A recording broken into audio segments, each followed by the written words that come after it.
আচ্ছা, সত্যি কি জন্মান্তরের সমস্ত রহস্য, বিজ্ঞান সবকিছু লুকিয়ে আছে ক্ষুদ্রাতি ক্ষুদ্র দুটি বস্তুতে? স্পামাটোজোয়া বা শুক্রাণু অ্যান্ড ডিম্বাণু বা ওভাম, এগ, তার মধ্যে প্রথমেই এর সঙ্গে যে very very stunning, interesting, mystical যে ফ্যাক্টগুলো আছে সেগুলোর মধ্যে আসা যাক। এই ডিম্বাণু একটাই বেরোয় ফার্টিলাইজেশন। এই যে আমি এখানে বসে আছি, একটা ডিম্বাণু ফার্টিলাইজেশন থেকে আমি তৈরি হয়েছি। কিন্তু শুক্রাণুর ক্ষেত্রে, স্পামাটোজোয়ার ক্ষেত্রে প্লেন্টি অফ অল্টারনেটিভস ছিল। এক একটা ইজাকুলেশনের মাধ্যমে ইউজুয়ালি অ্যাপ্রক্সিমেটলি, যদি আমি অ্যাভারেজে যাই, 250 মিলিয়ন স্পামাটোজোয়া বের হয়, নির্গত হয়।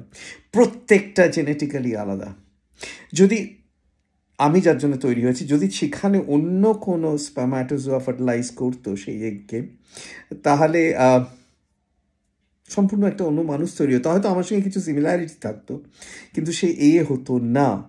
ভেবে দেখেছো জীবনে কোনো দিন কোনো ইন্টারভিউ, কোনো পরীক্ষা তুমি 250 মিলিয়ন কম্পিটিটরের সঙ্গে কম্পিট করবে না? কেন এতগুলো আছে? বা এই শিগগির ভবিষ্যতে আমরা ডিজাইনার বেবি তৈরি করতে পারবো কিনা সেই নিয়ে আমি অন্য ভিডিও একটা করব।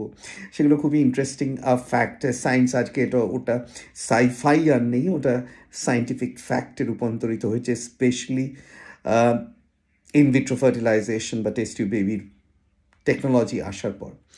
তো আমি প্রথমেই বললাম যে 250 মিলিয়ন স্পামাটোজোয়া বা 250 মিলিয়ন মানুষের সঙ্গে কম্পিট আমরা কখনো করব না। তো এখানে কি কোনো নিয়তি আছে, কোনো ভাগ্য নিয়ন্ত্রক আছে যে রিমোট কন্ট্রোল নিয়ে বসে আছে? সে ওই পার্টিকুলার জিন বাহিত স্পামাটোজোয়াকেই একটা মানুষ সৃষ্টিতে তৈরি করছে? বা এই হিসেবে ভাগ্য নিয়ন্ত্রক আছে যে অন্যান্য যেগুলো অনেক কিছু সম্পূর্ণ মানুষে তৈরি হচ্ছে না, মিসক্যারেজে চলে যাচ্ছে বা অন্যভাবে নষ্ট হয়ে যাচ্ছে?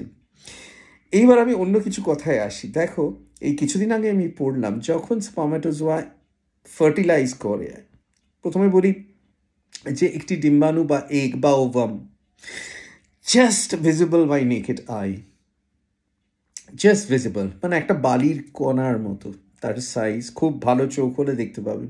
সেই তুলনায় একটি শুক্রাণু মাইক্রোস্কোপিক, খালি চোখে দেখা সম্ভব না।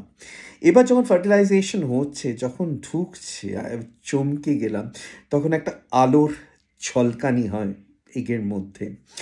এটা খুবই টেম্পোরারি, খুবই অল্প সময়ের জন্যে হয় এবং একমাত্র অণুবীক্ষণে, শক্তিশালী অণুবীক্ষণে এটা দেখা সম্ভব। কারণ যেই মুহূর্তে এই স্পার্ম এন্টার করছে এগে, তখন অনেকগুলো জিঙ্ক আয়ন্স ফায়ার্ড হয় এগের মধ্যে, তাতে একটা ফ্ল্যাশ অফ লাইট তৈরি হয়। এটাকে অনেক সময় সায়েন্টিস্টরা ওটা ফার্টিলাইজেশনের প্রমাণ হিসেবে দেখছে। ইন্টারেস্টিং, জীবন শুরুর একটা লাইটের ঝলকানি, ভাবা যায়? পুরো ফিলোসফিক্যাল, মিস্টিক্যাল লাগছে না শুনতে? এইবার যে আরেকটি কথায় আসছি, সেটা তো আমি এগুলো বললাম যে কতটা চান্স ফ্যাক্টর। এই যে আমি তৈরি হয়েছি 250 মিলিয়নে, ওয়ান চান্সে আমি তৈরি হয়েছে। তোমরা যারা এটা শুনছো তারাও এই চান্স ফ্যাক্টরে তৈরি হয়েছ। এইবার হচ্ছে যে আরেকটা স্টাডিতে দেখলাম যে এক একটা স্পার্ম্যাটোজোয়ার মধ্যে 0.8 GB ডেটা ধরা আছে। এবার 0.8 GB ডেটা যদি আমি পুরো ইজাকুলেশন অ্যামাউন্ট ধরি 250 মিলিয়ন, যেটা 0.8 দিয়ে গুণ করলে 200 মিলিয়ন জিবি হচ্ছে। 200 মিলিয়ন জিবিতে 50 মিলিয়ন HD মুভি স্টোর করা যায়। অ্যামাউন্ট অফ ডেটা ভাবছো? তারপরে ডেটা, আমি একজন প্রশ্ন করলো কীভাবে স্পার্ম্যাটোজোয়ার মধ্যে ডেটা থাকবে? এখানে রয়েছে ওই ডিএনএ। ভাবো না, ডেটা তো কতটাই আছে। সেই মানুষটার চোখের রং কীরকম হবে, চুলের রং কীরকম হবে, লম্বা হবে না বেটে হবে, তার টেম্পার কীরকম হবে, সে বুদ্ধিবৃত্তি কীরকম হবে, সমস্ত ডেটা নিয়ে একটা স্পার্ম ঢুকছে এগের মধ্যে। এগের মধ্যেও ডেটা, সিমিলার পেয়ার ডেটা আছে। এবার দুজনের লড়াই হবে, যে ডেটাটা স্ট্রং সেই ডেটাটা পরিস্ফুট হবে সেই মানুষটার মধ্যে, ডমিনেন্ট ক্যারেক্টারটা দেখা যাবে, একজন ফর্সা হবে না কালো হবে, এই ডমিনেন্ট ক্যারেক্টারটা পরিস্ফুট হবে, যেটা বললাম। এবার এই ডেটাটা কিভাবে আসে?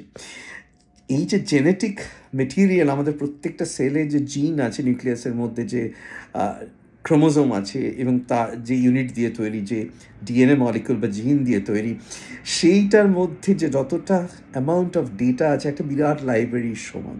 আর এখানে আমি দেখালাম যে একটা সিম্পল অ্যামাউন্ট টোটাল যেটা বেরোচ্ছে সিমেন, তার মধ্যে যত স্পারম্যাটোজোয়া আছে তার মধ্যে যা ডেটা আছে তাতে 50 million hard disk HD movie store করে রাখা যায়। তো ডেটাটা কোথায় আছে, কিভাবে আছে?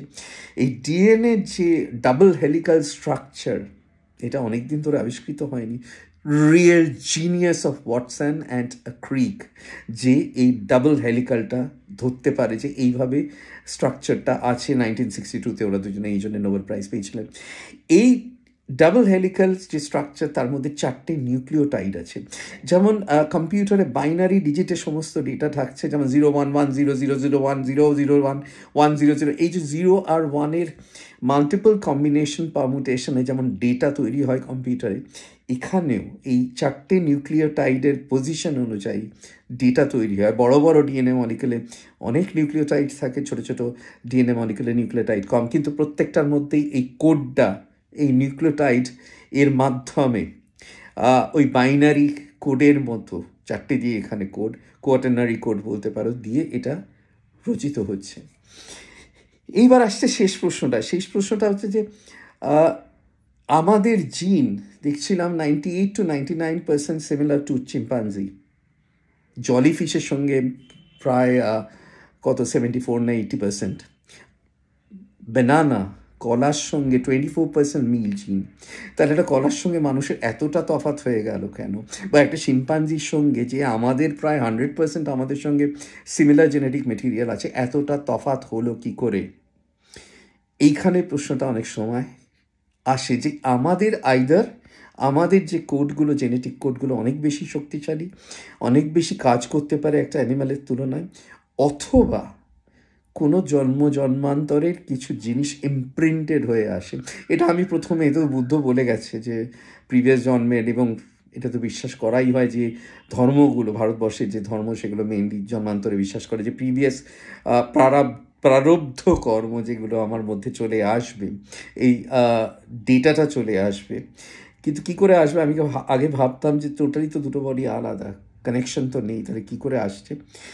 এইখানে তাহলে কোয়ান্টামের হয়তো এন্টাঙ্গেলমেন্ট থিওরি, ওই আগের জন্মের সঙ্গে বা আগের যে ক্যারেক্টারগুলো বা অন্য কিছু না, আমার অ্যানসেস্টরদের সঙ্গে আমার একটা কোয়ান্টাম এন্টাঙ্গেলমেন্ট থেকে যাচ্ছে, তার মাধ্যমে হয়তো কিছুটা ডেটা ট্রান্সফার্ড হচ্ছে while I'm growing up inside the uterus, বা একেবারে ফার্টিলাইজেশনের সময় এই ডেটাটা এন্টাঙ্গেলমেন্টের মধ্যে জাস্ট ট্রান্সফার্ড হচ্ছে।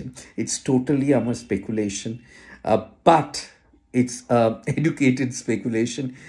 ভাবতে সত্যি অবাক লাগে যে এই ছোট্ট দুটো জিনিস, একটা আনুবীক্ষণিক, আরেকটা জাস্ট খালি চোখে দেখা যায়, স্পার্মাটোজোয়া এবং ওভাম, এর মধ্যেই কি সব রহস্য আছে?